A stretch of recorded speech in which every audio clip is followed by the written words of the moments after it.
É presente. Democracia corre risco no momento em que não se obedece à Constituição. No momento em que Trump disse isso agora há pouco, o país que não tem liberdade de expressão não é um país livre. E um país não sendo livre não é democracia. O devido processo legal corre risco. O juiz natural, que é um princípio do direito, corre risco. O amplo direito de defesa corre risco. Fala pessoal, sejam bem-vindos. Começando mais um vídeo recheado de informações importantíssimas. Mas antes, inscreva-se agora mesmo no canal, deixe o seu like e compartilhe esse vídeo com o máximo de pessoas. Assim você vai estar me ajudando demais. Giro na tela e notícias a seguir.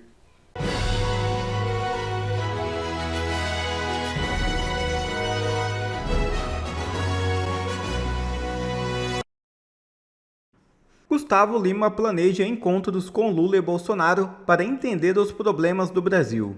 É isso mesmo. Após anunciar sua intenção de se candidatar à presidência da República, Gustavo Lima voltou a ser assunto nacional ao detalhar suas ambições políticas em entrevista ao colunista Léo Dias. Determinado e cheio de planos, o cantor sertanejo revelou que pretende se reunir com os dois últimos presidentes, Luiz Inácio Lula da Silva e Jair Bolsonaro, ainda neste mês.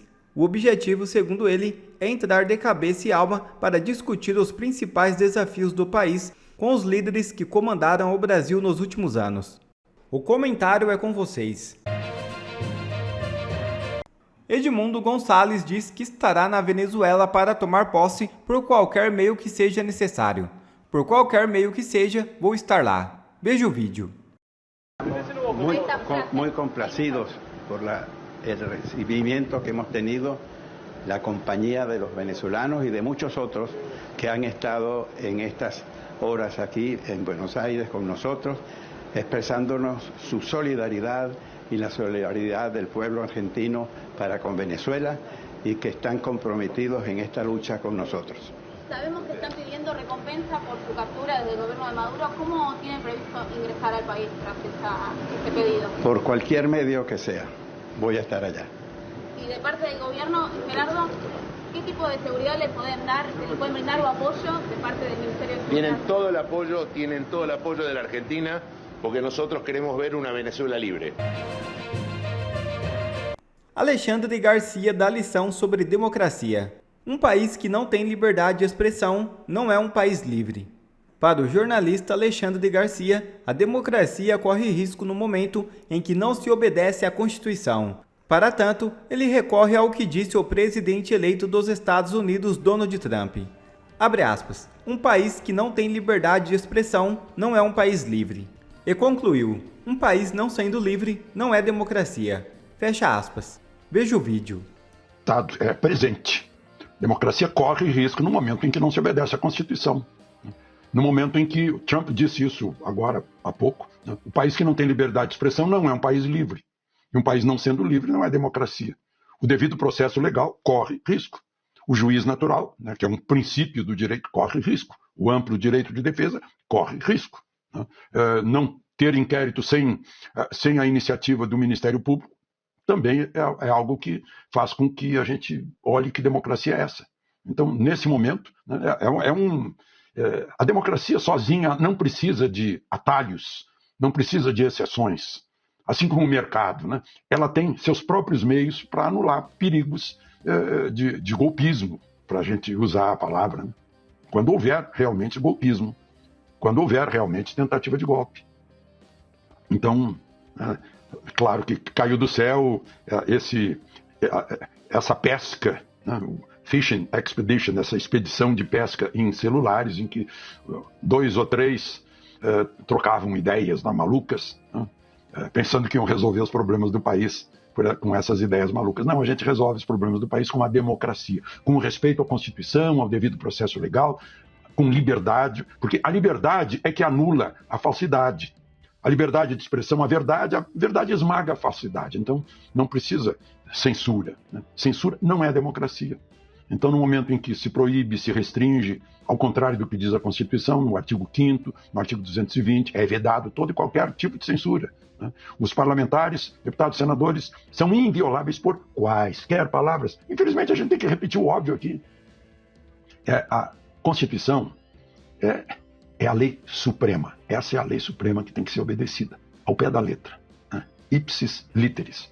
E homenageá-la todos os dias. A gente estará homenageando a democracia. O Trump, ele não vai ser enganado facilmente por essa turminha e esse discurso do Lula democrata, né? Que o Macron gosta de engolir, né? Faz questão até de engolir. O Trump sabe muito bem com quem está lidando, inclusive na relação do Maduro. Eu não tenho a menor dúvida também de que o Trump já se convenceu de que só há uma saída para a Venezuela: tirar o Maduro. O problema é executar um plano desse. Não é uma coisa trivial, tem que tomar algum cuidado. E ele também sabe que o Lula não é desafeto do Maduro, como alguns fingiram acreditar, né? Ah, estão rompidos, já mandou representante, embaixador para posse. Todo mundo sabe que isso é um teatro, e o Lula e o Marco Rubio e companhia, a Maria Elvira Salazar, todo mundo sabe muito bem o que é o PT, o Foro de São Paulo, o que eles querem. Hoje em dia o Brasil está virando uma espécie de província chinesa, entrou no eixo do mal, com vontade, recebe navio do Irã, leva o Irã para os BRICS. É isso aí, né? Essa aliança nefasta toda que você mencionou alguns casos já. Então, como é que o Brasil vai ser tratado pelo novo governo dos Estados Unidos? Como alguém que está cada vez mais no colo da China. Por não estar ainda e por ter alguma salvação, uma saída menos traumática do que um caso de Cuba, Venezuela ou Nicarágua, eu acho que antes vai vir a cavalaria diplomática, com pressão, com algumas ameaças entre quatro paredes e tudo mais. Os donos do poder no Brasil não querem o Brasil com sanção econômica, não querem ser tratados como Venezuela, China, Cuba, que isso abre uma série de dificuldades, inclusive para autoridades, né? Mundo afora. Sem falar que existem outras cartas na manga do Trump. Ele pode ir, como presidente dos Estados Unidos, na jugular de CPF, de pessoa física. Usa lá o Sergei Act, Magnitsky, sei lá o quê, e o cara não tem mais vida. O cara não pode mais ter conta em banco, não sei o quê. Então, várias munições existem à disposição do Trump, e ele vai, na minha opinião, usá-las. Mas ele vai começar pela mais branda, tentando apelar ao bom senso ou ao senso de sobrevivência do sistema, dos donos do poder. Se nada disso funcionar, Pittoli, eu não descarto uma bombinha atômica. Né? Não é jogar bomba atômica no Brasil, não, gente, é linguagem figurada. Eu não descarto uma sanção econômica, o Brasil começar, sim, a ser tratado como aquilo que é hoje em dia. É um parceiro do eixo do mal, é um inimigo do Ocidente. O Brasil lulista hoje, ele vira as costas para os valores democráticos ocidentais e abraça com vontade as ditaduras totalitárias comunistas. Pedras da Bastilha. Bastilha era uma prisão em Paris que foi invadida pelos revolucionários da Revolução Francesa, libertaram todo mundo, nem tinha preso político lá, mas enfim, foi um marco de início da Revolução Francesa. Hoje lá em Paris, a pessoa vai visitar a Place de la Bastille, mas não vê mais nem um pedacinho de pedra da prisão lá, mas foi um símbolo. Vocês já vão entender por que eu estou usando esse símbolo, né?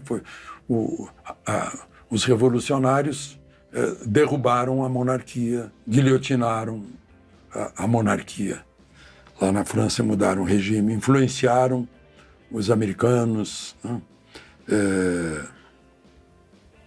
E por aí, o mundo inteiro, né? Na história do mundo tem muita coisa da Revolução Francesa, de bem e de mal. Então, o título, Pedras da Bastilha. Quem procura na mídia previsão para 2025, certamente quer ler ou ouvir algo otimista, ao contrário do que está percebendo, ou, pelo menos, está evidente à sua frente. Talvez não queira acreditar no realismo trágico que se ampliou neste ano que passou. Talvez queira acreditar que isso não irá se agravar neste novo ano. É preferível teimar e não aceitar o que está evidente. Fica mais cômodo e não se sente pressão para fazer alguma coisa, principalmente se a pessoa se vê responsável pelo voto, pela omissão, pelo silêncio. Não há sinais de mudança.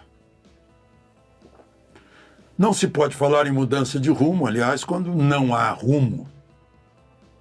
Há improvisos, populismos, impulsos emocionais, reações de oportunidade. É uma forma diferente de falar em oportunismo, né?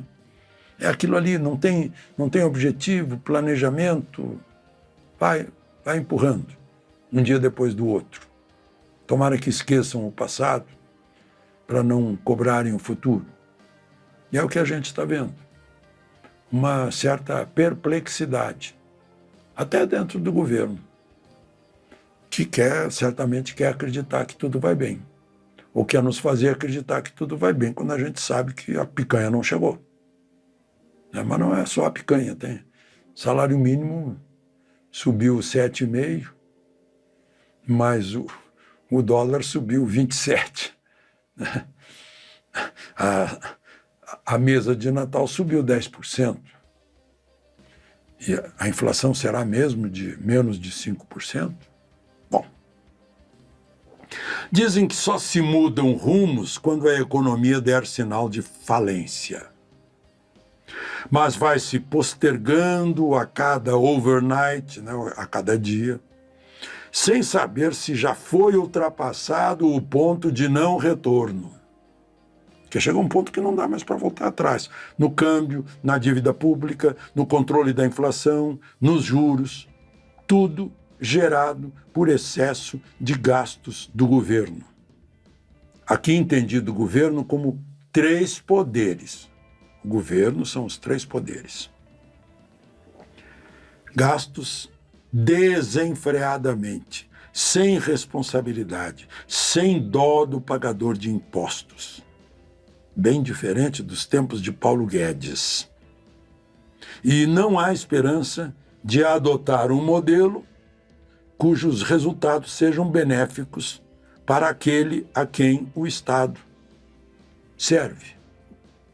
O Estado existe para servir o povo. Quando eu era ministro de Educação, Haddad me deu alguns livros para que eu fosse convencido de que o futuro da humanidade é o marxismo. Ora, o marxismo não foi solução econômica nem para a União Soviética durante 70 anos, nem para a China. A economia da China é capitalismo selvagem, né? Só a política é comunista para manter o poder e restringir as liberdades. Só o liberalismo cria riqueza. O socialismo acaba quando acaba o dinheiro que o capitalismo produziu.